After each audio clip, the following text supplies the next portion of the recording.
Jadi, keselamatan kerja bisa diartikan sebagai upaya atau tindakan untuk mencegah supaya lingkungan kerja itu bebas dan aman dari kecelakaan.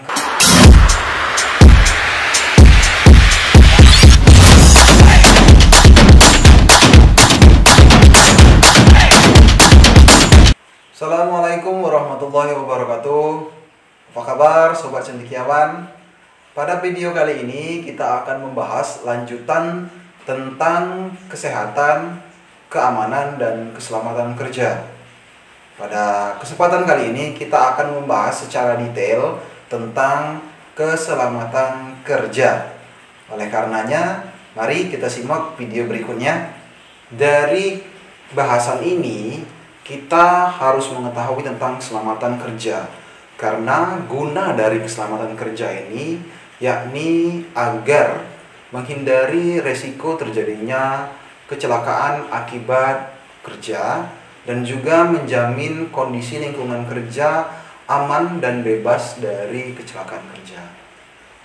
Jadi, keselamatan kerja bisa diartikan sebagai upaya atau tindakan untuk mencegah supaya lingkungan kerja itu bebas dan aman dari kecelakaan kerja dan juga menjamin kondisi supaya para pekerja merasa aman dalam melaksanakan tugasnya dan mencapai tujuan dari pekerjaan itu lebih optimal sehingga bisa meningkatkan kesejahteraan masyarakat.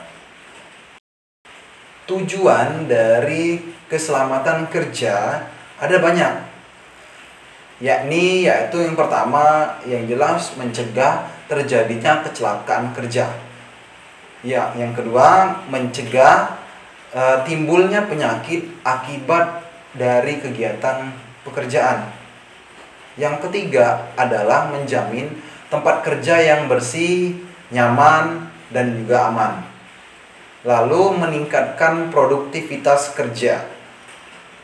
Yang berikutnya yakni mengamankan material dan juga alat-alat lain.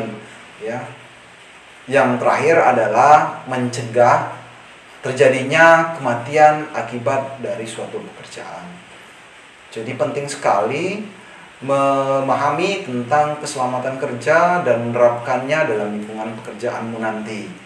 Oleh karenanya penting sekali K3 ini bagi calon pekerja, sehingga terkadang banyak perusahaan yang mensyaratkan calon pekerja harus memiliki sertifikat K3, terutama yang menggunakan alat-alat khusus yang harus memiliki keahlian khusus dan membutuhkan sertifikat tentunya.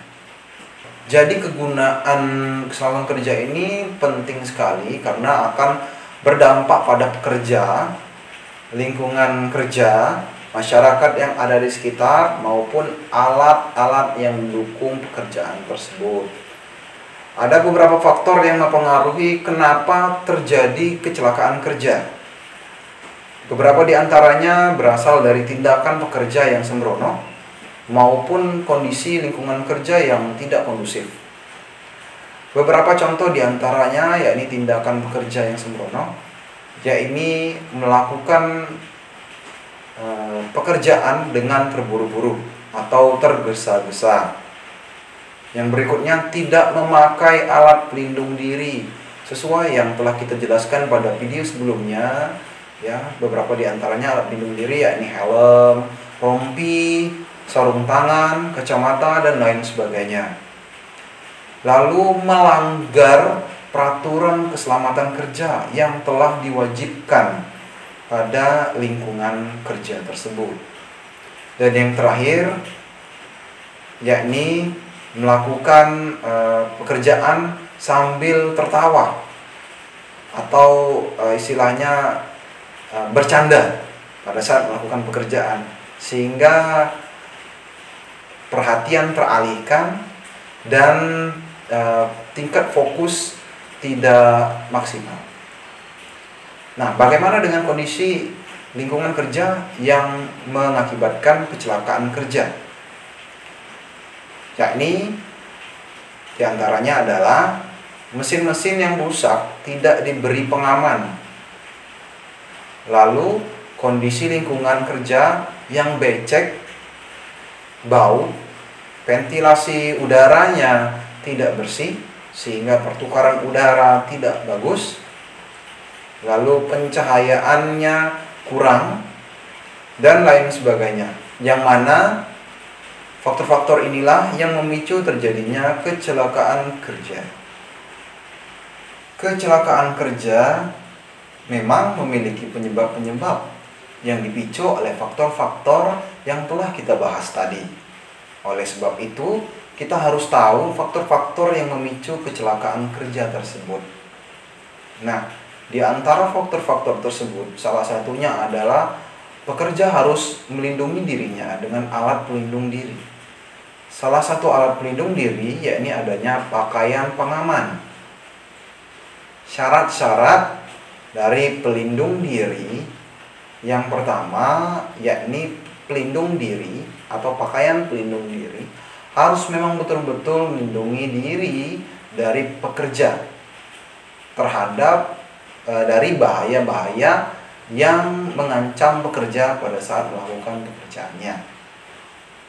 Lalu yang berikutnya, pakaian pelindung diri ini haruslah dibuat senyaman mungkin supaya pekerja bisa dengan leluasa melakukan gerak pada saat bekerja. Pakaian pelindung diri juga harusnya tidak menimbulkan bahaya yang lain, seperti halnya kain yang terlepas dari pakaian sehingga terseret ke dalam mesin.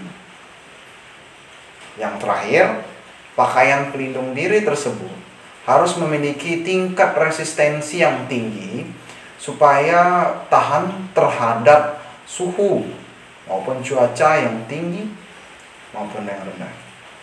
Jadi suhu yang tinggi dengan rendah tidak akan mempengaruhi banyak terhadap kinerja dari pekerja. Itulah tadi bahasan tentang keselamatan kerja. Lalu bagaimana jika seandainya di lingkungan kerjamu terdapat simbol-simbol khusus?